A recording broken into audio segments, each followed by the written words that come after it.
Finally tonight, the countdown on the world trade talks, which face a make-or-break midnight deadline this coming Wednesday.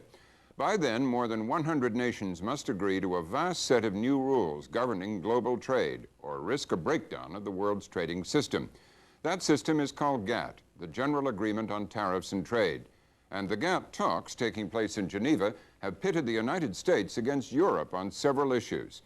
As our business correspondent Paul Salmon reports, those issues and more are also under scrutiny in this country.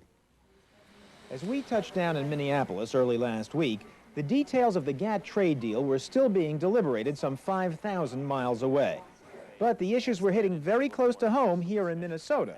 These trade negotiations are about different interests, the interest of perhaps regular people in day-to-day life and the interest of large corporations. And I think Mark Ritchie has organized against NAFTA and GATT from his home base in Minneapolis.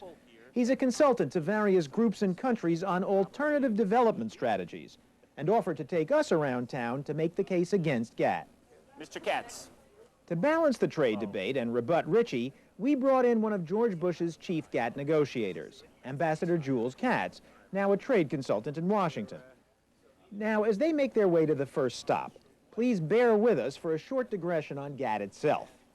The General Agreement on Tariffs and Trade is an effort, now almost 50 years old, to bring down protectionist barriers worldwide. More than 100 countries are now members of the GATT, and the likes of Russia and China are clamoring to get in. At the moment, we're at the tail end of a negotiating round that began 7 years ago in Uruguay. It has focused on freeing up world trade in a number of ways, removing barriers in the service sector, protecting intellectual property, and most prominently, lowering tariffs and quotas in various industries, especially agriculture. So we began our debate down on the farm, Seaver Peterson's soybean farm to be precise. Under GATT, a flood of imports from abroad will put him out of business, according to Mark Ritchie. This is one of the top farmers in the state, the most productive soybean producer, one of the best 3-4 generation exporting corn to Canada, one of the best in the state. But this farmer has been around the world, talked to farmers in Brazil and France and everywhere, and understands that this GATT agreement, as it's now drafted, will be bad for him and his family, his neighbors, and for family farmers in other countries around the world. How do you respond to that? Well, I think Mark has it wrong. I think the Uruguay round agreement, or at least that which seems to be coming out of the negotiations, will be good for farmers. It'll be good for all farmers, because what it will do is to expand markets. Now, to expand markets means there'll be a greater demand for the world's agriculture, and even Mark Ritchie likes that. But he's afraid that GATT will encourage food production even more. Down the road, that would mean a glut of food and lower prices. But Seaver Peterson says he's already losing money on his soybeans. Lower prices would put him on ice year-round. So, under GATT, will low-cost countries have the incentive to flood the market with cheap soybeans and drive down prices? That's just not the case. What the agreement will do is to bring down the incentives to produce in other countries, primarily in Europe, so that there won't be more soybeans produced. There will tend to be fewer. But the other thing that will happen is that markets will open so that there will be greater opportunity to sell, not only by the United States, but by other agricultural exporting countries, Argentina and Brazil and Australia, New Zealand. Everybody will win as a result of this. What kind of game is it where everyone will win? This trade agreement is like any other government policy. There's winners and losers. How can someone here who has to pay the taxes here, has to provide the environmental protections and everything else that we demand, who's about to be required to provide health care and everything else, hope to compete in a world market where the production is growing in areas where essentially the land is almost free and labor is essentially near slavery? Mark Ritchie thinks that world agribusiness, exploiting conditions in the third world, will drive American farmers, especially small farmers, out of business. Ambassador KATZ? These are the arguments we've heard for decades about the inability of the United States to produce because there are lower wages abroad or there are different conditions of production. That is what international trade is about. And we haven't done so bad in international trade. We are now, I think, unquestionably the most competitive producer in the world. In fact, it's the very competitiveness and efficiency of America's big farms that has GATT opponents around the world up in arms, and has pushed France's millions of family farmers to the barricades. To farmers in France and elsewhere in Europe, GATT could spell the end of substantial subsidies, perhaps the end of the line. But back to America and the war of words. This is a socially conscious grocery store in Minneapolis. We're here for a second GATT issue, consumer safety. Mark Ritchie, who grows organic herbs on the side, by the way, and sells them here, says that GATT will allow pesticide-laden food into this country. Under current law, imported foods have to meet the same regulations as domestically produced food, the same environmental food safety. Under the proposed GATT, this Uruguay Round agreement, imported foods would no longer have to meet the same requirements. They would only be held to international standards, which in many cases are much weaker than current U.S. pesticide regulation. Jules? Well, I am just astounded that for 3 years now we've been talking about this, that you still believe that, Mark. The fact is that the agreement specifically explicitly recognizes the right of each country to maintain its own standards, but it cannot use those standards as a means of a disguised trade barrier. Now, this, too, is a complicated issue. Under GATT, an international body of scientists does set safety standards for food, and some of its standards are weaker than ours. But it can only rule against standards which are trade barriers in disguise. For example, if some country banned green peppers with a phony argument about, say, chlorophyll poisoning to protect its almost exclusively red pepper industry.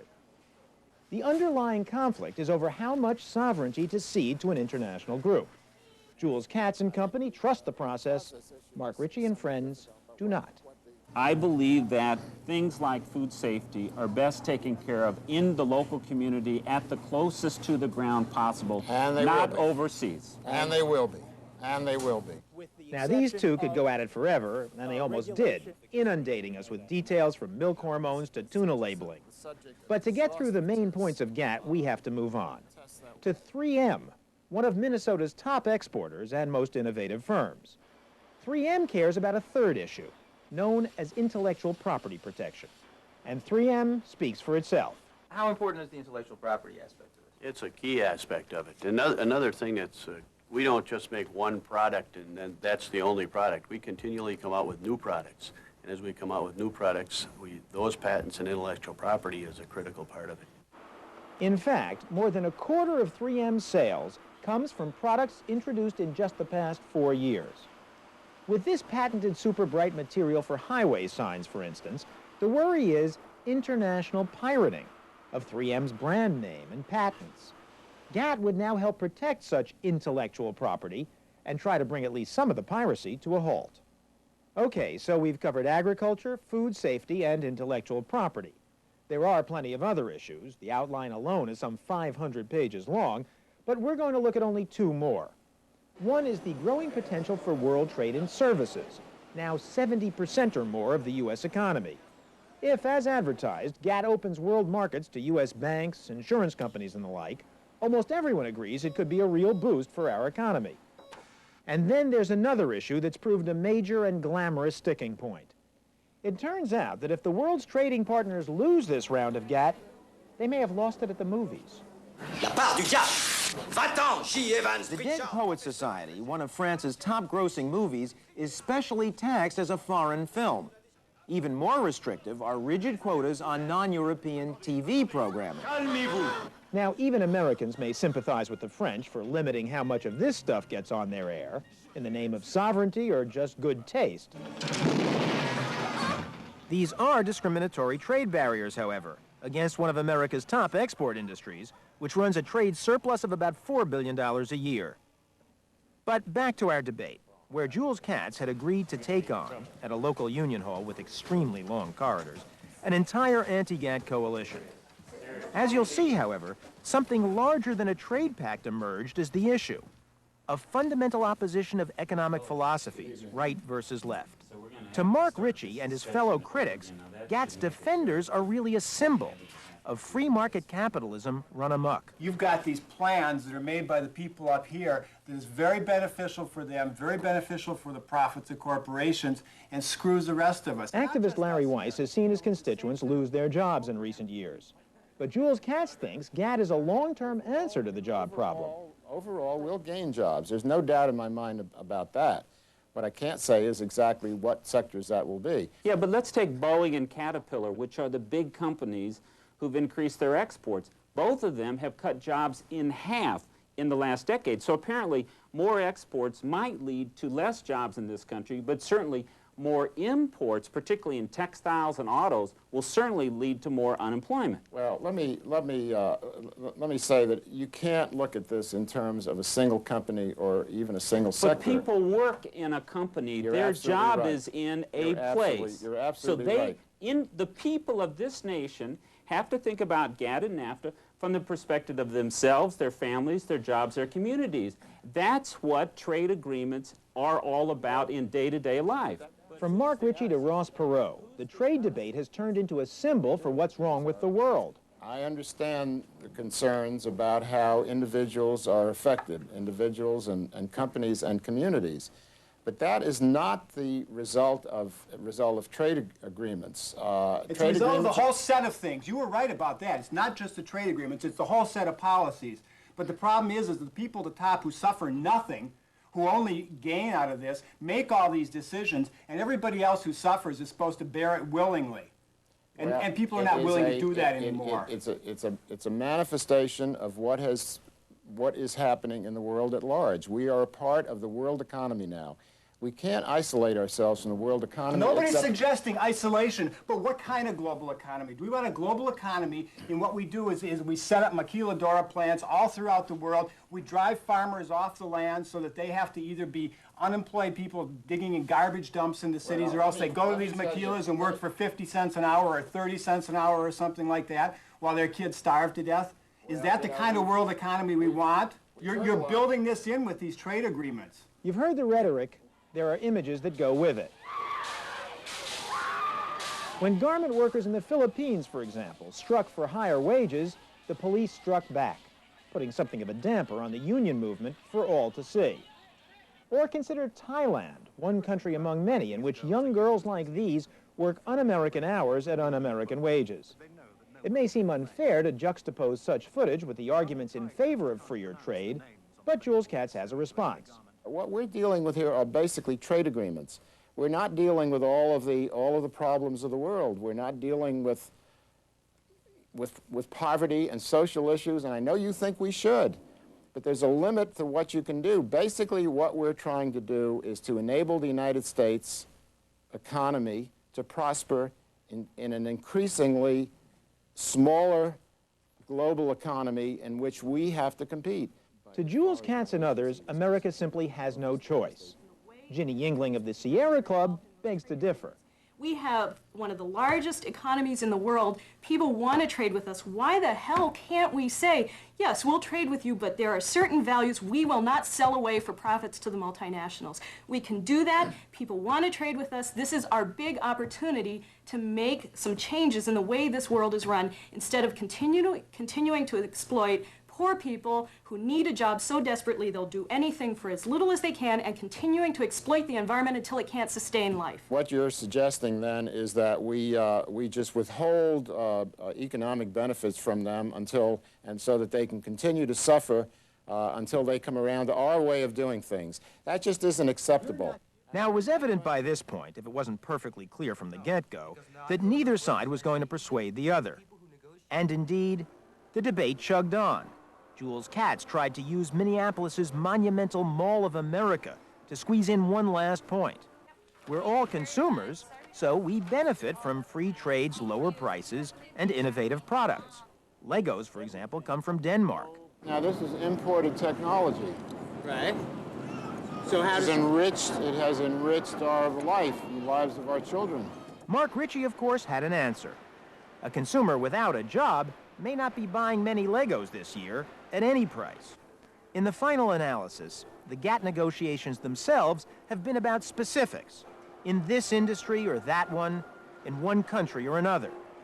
But here in the United States, the debate strikes a more fundamental chord. Some Americans are winning in the New World economy, and some are not. And as long as that's true, this isn't a debate in which one side is ever likely to convince the other.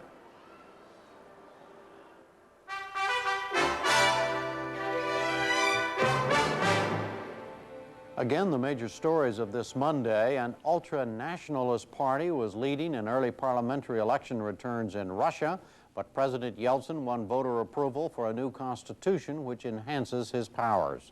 Negotiators at the GATT talks said they were close to reaching a global trade agreement, and Israeli and PLO leaders agreed to meet in 10 days to resolve differences over implementing Israeli withdrawal from the Gaza Strip and Jericho. Good night, Robin. Good night, Jim. That's the News Hour for tonight. We'll see you again tomorrow night. I'm Robert MacNeil. Good night. New York Life is proud to provide funding for the MacNeil Lehrer News Hour. Yet another example of New York Life's wise investment philosophy. Funding has also been provided by PepsiCo.